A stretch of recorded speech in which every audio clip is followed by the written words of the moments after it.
Hello दोस्तों, कैसे आप सब। तो हम लोग बिहार का भूगोल पढ़ रहे हैं। ऑलरेडी कितना क्लास हो चुका है? तो 4 क्लास हो चुका है। नहीं वीडियो देखें तो आप जाके देख सकते हैं। ठीक है, आज बिहार का भूगोल भी खत्म हो जाएगा। हम लोग बिहार का इतिहास ऑलरेडी पढ़ चुके हैं, वो सब अगर वीडियो नहीं देखें तो आप जाके देख सकते हैं। ठीक है, इसका पीडीएफ अगर चाहिए वीडियो का तो आप कॉमेंट कर दीजिएगा, डिस्क्रिप्शन में इसका पीडीएफ डाल दिया जाएगा। वीडियो अच्छा लगे तो लाइक करिएगा, कॉमेंट करिएगा, शेयर करिएगा, सब्सक्राइब करके बेल आइकन को दबा के रखिएगा। तो चलिए आज का हम लोग क्लास शुरू करते हैं। तो सबसे पहले जान लेते हैं कि बिहार का भूगोल में सिलेबस क्या था। एक नजर में लास्ट बार फिर से देख लेते हैं। तो हम लोग को पढ़ना था बिहार का भौतिक विभाजन पढ़ना था, बिहार की जलवायु पढ़ना था, बिहार में कृषि जलवायु क्षेत्र पढ़ना था, बिहार का अपवाह तंत्र पढ़ना था जो बहुत ज्यादा इंपॉर्टेंट हो जाता है, और बिहार के नदी घाटी परियोजना, जलप्रपात, बिहार की मिट्टी बहुत ज्यादा इंपॉर्टेंट है, ये पढ़ना था। बिहार के वन एवं वन्य जीव अभयारण्य पढ़ना है। ठीक है, वन स्थिति रिपोर्ट जो हर 2 साल के बाद आता है वो पढ़ना है, और बिहार में आपदा प्रबंधन पढ़ना है। तो यहाँ तक तो हम लोग ऑलरेडी कंप्लीट कर चुके हैं। ये दोनों जो टॉपिक बचा हुआ है उसको आज खत्म करके हम लोग क्या करेंगे कि बिहार का भूगोल भी आज खत्म कर लेंगे। ठीक है, तो सबसे पहले हम लोग पढ़ते हैं वन स्थिति रिपोर्ट बिहार के बारे में। तो वन स्थिति रिपोर्ट जो है बिहार का या भारत का हर बार कितने साल के बाद आता है? तो 2 साल पे ये जारी किया जाता है। किसके द्वारा जारी किया जाता है ये भी पूछ सकता है। तो भारतीय वन सर्वेक्षण के द्वारा जारी किया जा सकता है। आपसे क्वेश्चन ये भी पूछ सकता है कि सबसे पहले कब जारी किया गया था? तो 1987 ईस्वी में सबसे पहले जारी किया गया था। और जो है कि इस बार का कितने नंबर का है, ये पूछ लेगा कि 2021 वाला कितने नंबर का है। तो आपका 17वें नंबर का ये रिपोर्ट जारी किया गया था। ये जो है किसका उपयोग करके इसका आंकड़ा प्राप्त किया गया था ये भी पूछ सकता है। तो आपका दूर संवेदी उपग्रह रिसोर्स सेट 2 के द्वारा क्या किया गया था, इसका आंकड़ा प्राप्त किया गया था। ये बात आपको याद रखना है इतना। ठीक, आगे हम लोग देखते हैं कि बिहार के वनावरण के बारे में। तो वन स्थिति रिपोर्ट 2021 के अनुसार से बिहार में वनावरण कितना है? तो 7380.79 वर्ग किलोमीटर में फैला है, जो कुल भौगोलिक क्षेत्रफल का बिहार के कुल भौगोलिक क्षेत्रफल का 7.84% ही है। ये बात आपको ध्यान में रखना है। अगर भारतीय सर्वेक्षण वन सर्वेक्षण के अनुसार से कितना परसेंट पे होना चाहिए तब अपना क्या होगा कि वातावरण सही होगा। तो हम लोग जानते हैं कि 33% पे वनावरण होना चाहिए, लेकिन बिहार में मात्र कितना है? तो 7.84 ही % है। ये बात हम लोग को ध्यान में रखना चाहिए। तो यहाँ पर क्या है कि वृक्ष बढ़ाना है, पेड़ लगाना है। एक पेड़ तो कम से कम अपना जीवन में हर साल लगाना ही चाहिए।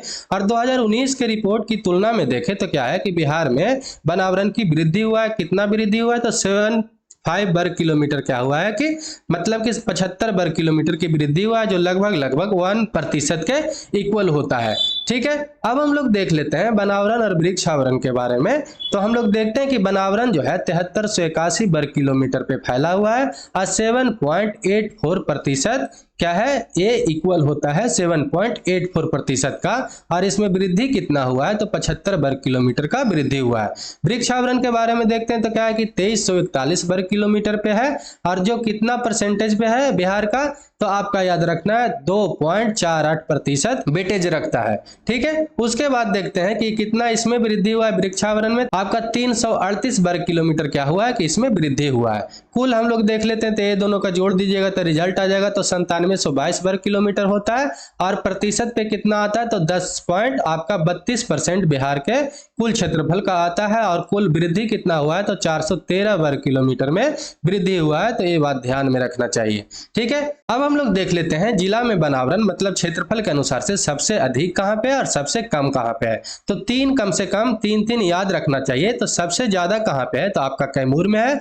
उसके बाद कहां पे है? तो आपका पश्चिमी चंपारण में। उसके बाद कहां है? तो रोहतास में है। ठीक है, वर्ग क्षेत्रफल तो आप याद नहीं रख सकते हैं क्योंकि इतना कौन ही याद रखता है, लेकिन एक नजर में क्या करिएगा कि इसको भी देख लीजिएगा। और दूसरा क्या है कि सबसे कम कहां पे है? तो आपको याद रखना है कि शेखपुरा में है। और उसके बाद कहां पे है? तो आपका अरवल में है। और उसके बाद कहां पे है? तो आपका जहानाबाद में। तो सबसे कम शेखपुरा, उसके बाद अरवल, और उसके बाद जहानाबाद। और सबसे ज्यादा कहां पे है? तो आपका कैमूर, और फिर पश्चिमी चंपारण, फिर रोहतास में है। ये ध्यान में रखना चाहिए। ठीक है, अब हम लोग परसेंटेज के अनुसार से देख लेते हैं। वो क्षेत्रफल के अनुसार से देखे थे, परसेंटेज और क्षेत्रफल के अनुसार से अलग अलग हो जाएगा।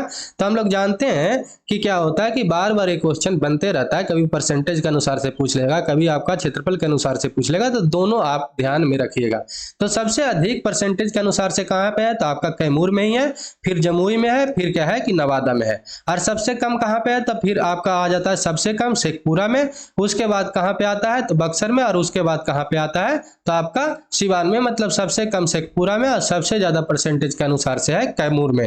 तो परसेंटेज के अनुसार से कैमूर में देखें तो 31.56% हो जाता है, और शेखपुरा में मात्र कितना होता है तो आपका 0.17% ही होता है।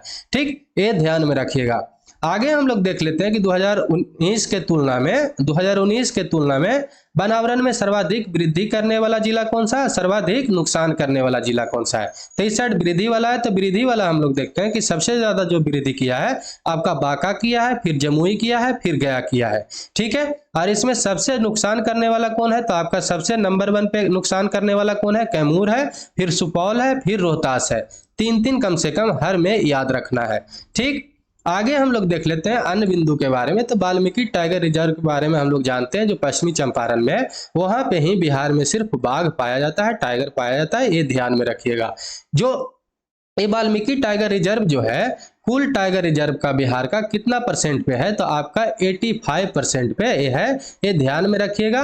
और वाल्मीकि टाइगर रिजर्व का क्षेत्रफल अगर पूछ ले तो कितना है, 796.12 वर्ग किलोमीटर में फैला हुआ है। और बिहार में कुल अगर टाइगर रिजर्व का क्षेत्रफल पूछे तो आपको बताना है 928.80 वर्ग किलोमीटर में फैला हुआ है। ठीक है, बिहार में वृक्षावरण के बारे में देखते हैं तो भारत के वन स्थिति रिपोर्ट जो है 2021 के अनुसार से बिहार के हम लोग देखे हैं कि कितना में फैला हुआ है, तो 2341 वर्ग किलोमीटर में फैला हुआ है वृक्षावरण, जो कुल भौगोलिक क्षेत्रफल का मात्र कितना है तो 2.48% पे है। और 2021 के तुलना में क्या है कि 338 वर्ग किलोमीटर क्या हुआ है कि वृद्धि दर्ज किया गया है, ये आपको ध्यान में रखना है। आगे हम लोग अब देखते हैं 2021 में बिहार में विभिन्न प्रकार के वनों के अंतर्गत प्रतिशत क्षेत्र। ठीक है, तो वन के प्रकार इस साइड है, इधर 2021 के डाटा दिया हुआ है। तो अति सघन वन किसको कहते हैं, जहां पे 70% से अधिक शिखर सघनता हो वहां पे अति सघन वन कहेंगे। वो जो कितना है तो आपका 4.5% है, और जो कितना वर्ग क्षेत्रफल में फैला हुआ है तो 333 वर्ग किलोमीटर में ये आपका फैला हुआ है, ये बात आपको ध्यान में रखना है। मध्यम सघन वन कितना किसको कहते हैं, तो जहां पे वन 40 से 70% तक क्या हो शिखर सघनता हो, उसको हम लोग बोलते हैं मध्यम सघन वन। ये बात ध्यान में रखना है। जो कितना है तो आपको याद रखना है 44.5% है, जो कुल कितना क्षेत्रफल पर है तो आपका 3286 वर्ग किलोमीटर में फैला हुआ है। खुले वन के बारे में देखें तो ये आपका सबसे ज्यादा है 51% पे।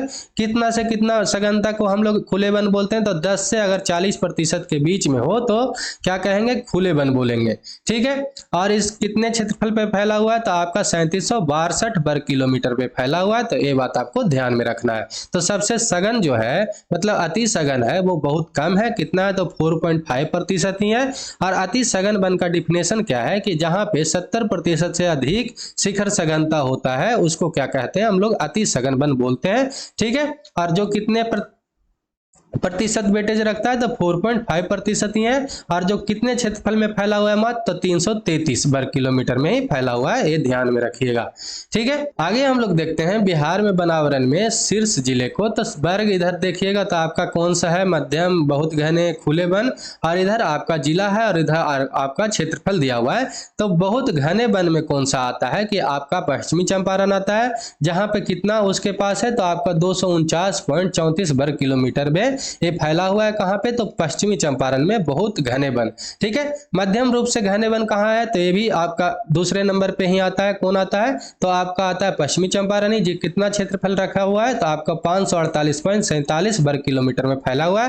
और खुले वन सबसे ज्यादा किसके पास है तो कैमूर में है, वो कितना है तो आपको याद रखना है 531.73 वर्ग किलोमीटर में फैला हुआ है।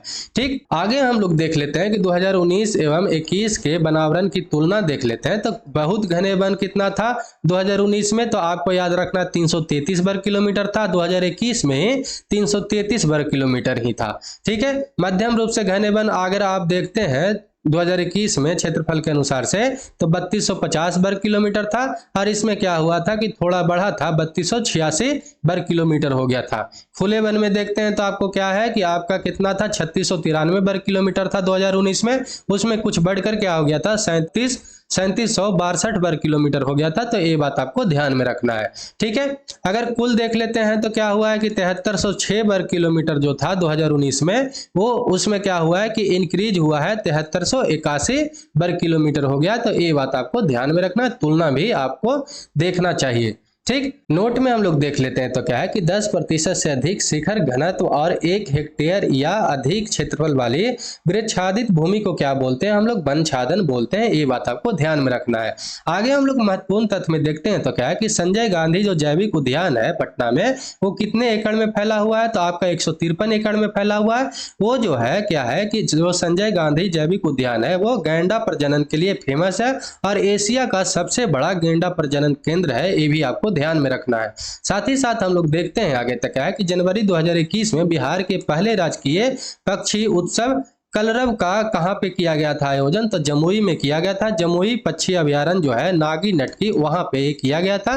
ये भी बात आपको ध्यान में रखना है, ठीक है। आगे हम लोग देख लेते हैं कुछ और भी इंपॉर्टेंट। तो राजगीर में क्या है कि जू सफारी की स्थापना किया गया है। बिहार में डॉल्फिन रिसर्च सेंटर कहाँ पे बनाया गया, तो आपका पटना में बनाया गया है। डॉल्फिन दिवस कब मनाया जाता है, तो 5 अक्टूबर को मनाया जाता है। और बाघ गणना रिपोर्ट 2021 के अनुसार से बिहार में कितना था, तो 31 बाघ था। लेकिन अभी क्या हुआ है, तत्कालीन जो आया है जिसके अनुसार से 54 बाघों की संख्या हो गया। और बिहार में कहाँ पे बाघ रहता है, तो वाल्मीकि नगर टाइगर रिजर्व में ही सिर्फ बाघ पाया जाता है बिहार में। तो ये भी बात आपको ध्यान में रखना है, ठीक है। बिहार के आपदा प्रबंधन के बारे में देख ले तो यहाँ जो है मुख्य रूप से जो आपदा है मेनली जो है बाढ़ है, वो किस क्षेत्र में होता है, तो बिहार के उत्तर क्षेत्र में होता है, उत्तरी बिहार में होता है। लेकिन इसके अतिरिक्त साथ ही साथ क्या आता है कि बिहार में सूखा भी आता है, भूकंप भी आता है, चक्रवात भी आता है, लू जैसे भी आपदाओं से क्या है कि पीड़ित है।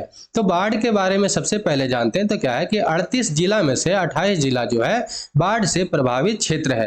28 जिलों में से क्या है कि सबसे जो अत्यधिक बाढ़ से प्रभावित वाला है वो 15 जिला है। और 13 जो जिला है क्या है कि कम बाढ़ से प्रभावित वाला जिला है, ठीक है।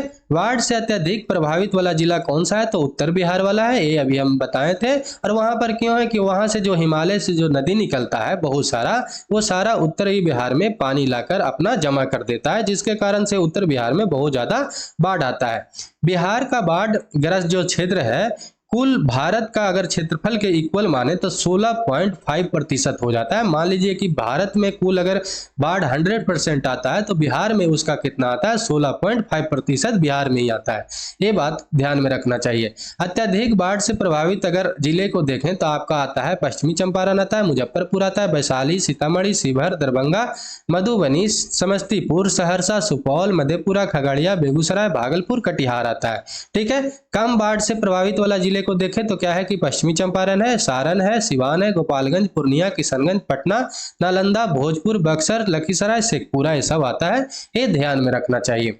बाढ़ आने का प्रमुख कारण क्या है कि हम लोग जानते हैं कि मानसून में क्या होता है, बहुत ज्यादा बारिश होता है, अत्यधिक बारिश होता है। और उत्तरी बिहार में है वर्षा ऋतु में जो नदी है बहुत ज्यादा पानी लेकर आता है। अब बिहार में जल प्रबंधन का भी क्या है कि अभाव है, राजनीतिक अभाव के कारण यहाँ पर भी इसके कारण से भी यहाँ बाढ़ आता है। और तटबंधों को टूटना और जल संग्रहण का मानव क्षेत्र में प्रवेश कर जाना, जिसके कारण से भी बाढ़ आने का कारण बन जाता है, ठीक है। आगे हम लोग देखते हैं सूखा के बारे में। तो सूखा जो है मानसून अनिश्चितता और जल अवैज्ञानिक तरह से दोहन करने के कारण क्या हो रहा है कि सूखा की उपस्थिति उत्पन्न होते रहता है, सूखा की स्थिति उत्पन्न होते रहता है, ठीक है। बिहार का लगभग 20% क्या है कि सूखे से प्रभावित क्षेत्र है। और सूखे से प्रभावित क्षेत्र कौन होगा, तो दक्षिणी बिहार होगा, जिसमें कौन कौन सा जिला आता है, तो औरंगाबाद आता है, गया आता है, नवादा आता है, रोहतास आता है, कैमूर आता है और मुंगेर आता है, ठीक है। सूखा के नियंत्रण के लिए आधुनिक क्षेत्र जो देखते हैं, आधुनिक सिंचाई पद्धति जैसे देखें तो क्या करना चाहिए ताकि सूखा ना आए, तो उसमें क्या करना है कि कम से कम पानी को यूज करना चाहिए ताकि सूखा से बचा जा सके, ठीक है। तो उसमें क्या क्या चीज का उपयोग करना चाहिए, तो टपक सिंचाई, मतलब कि जहां पे आपका पेड़ है वहीं पर पानी गिराना चाहिए, ठीक है। फुहारा से सिंचाई करना चाहिए और ज्यादा से ज्यादा नहर का निर्माण करवाना चाहिए ताकि जो जमीन के अंदर का जो पानी है उसका बचाया जा सके, ठीक है। और आगे हम लोग देखते हैं कि यहाँ पे भूकंप आता है। तो भूकंप आने का कारण क्या है कि हम लोग जानते हैं कि बिहार के उत्तर में हिमालय की स्थिति के कारण यहाँ पे भूकंप आने की संभावना को जन्म दे देता है। बिहार के भूकंप को क्या है कि अलग अलग क्षेत्रों की संभावना के आधार पर यहाँ पे अलग अलग जोन में रखा गया है। तो यहाँ जो है भूकंप कौन कौन सा जोन में है, तो आपका 5, 4 और 3 जोन में विभाजित है। फिर 5 जोन वाला जो है अत्यधिक प्रबलता वाला भूकंप आता है, तो किस क्षेत्र में आता है, तो किशनगंज, सहरसा, सुपौल, मधेपुरा, अररिया, सीतामढ़ी, दरभंगा, मधुबनी के क्षेत्र में आता है। और 4 वाला जो आता है मध्यम प्रबलता वाला, वो कहाँ पे आता है, तो आपका पूर्वी चंपारण, पश्चिमी चंपारण, सारण, वैशाली, पटना, सिवान, शिवहर की तरफ आता है। और निम्न वाला कहाँ पे आएगा, तो जैसे जैसे हिमालय से दूरी बढ़ते जाएगा वैसे वैसे क्या होगा कि इसकी प्रबलता भी निम्न होते जाएगा। तो कैसा दक्षिणी बिहार में आएगा सबसे कम वाला, तो गया आएगा, औरंगाबाद आएगा, रोहतास, कैमूर, बक्सर, भोजपुर और मुंगेर के साइड सबसे कम आएगा। ये बात आपको ध्यान में रखना है, ठीक है। आगे हम लोग देख लेते हैं चक्रवात के बारे में। तो चक्रवात क्या है कि बिहार में तो आना नहीं चाहिए, लेकिन बिहार के पूर्वी जो क्षेत्र है उस क्षेत्र में कुछ असर रहता है। कारण क्या होता है कि जब बंगाल की खाड़ी में चक्रवात उठता है तो पश्चिम बंगाल, झारखंड से होकर बिहार के जो सीमावर्ती जो क्षेत्र है, जो जिसमें कौन कौन सा जिला आता है, किशनगंज, पूर्णिया, भागलपुर, कटिहार, अररिया, ये सब जिला में कुछ कुछ प्रभावित होता है। जिसके कारण से क्या होता है कि किशनगंज, पूर्णिया ये सब में मूसलाधार बारिश होता है और तेज हवा चलता है, जिससे जान माल का क्षति भी हो जाता है। ये बात आपको ध्यान में रखना चाहिए। एक संधाई फ्रेमवर्क और बिहार के बारे में रिलेशन बनता है, तो ये ध्यान में रखना है कि संधाई फ्रेमवर्क था क्या, तो जापान में संधाई शहर में क्या हुआ था कि 2015 में आपदा को जोखिम को कम लाने के लिए तीसरा संयुक्त राष्ट्र विश्व शिखर सम्मेलन का आयोजित किया गया था, जिसमें 7 प्रमुख लक्ष्यों को निर्धारित किया गया था आपदा प्रबंधन से रिलेटेड, ठीक है। भारत में क्या हुआ कि 1 जून 2016 को सेंदाई फ्रेमवर्क को अपनाया गया और बिहार जो था उसमें अपनाने वाला पहला राज्य था। इसलिए ये इंपॉर्टेंट हो जाता है कि बिहार अपनाने वाला पहला राज्य था, ठीक है। तो चलिए आज जो है बिहार का भूगोल खत्म हो गया। जो भी और भी है बिहार का स्पेशल में टॉपिक बचा हुआ उसको जल्दी से जल्दी 10 दिन के अंदर खत्म कर लेंगे। तो चलिए, वीडियो अच्छा लगा हो तो लाइक करिएगा, कमेंट करिएगा, शेयर करिएगा, सब्सक्राइब करके बेल आइकन को दबा के रखिएगा। तो जय हिंद, जय भारत।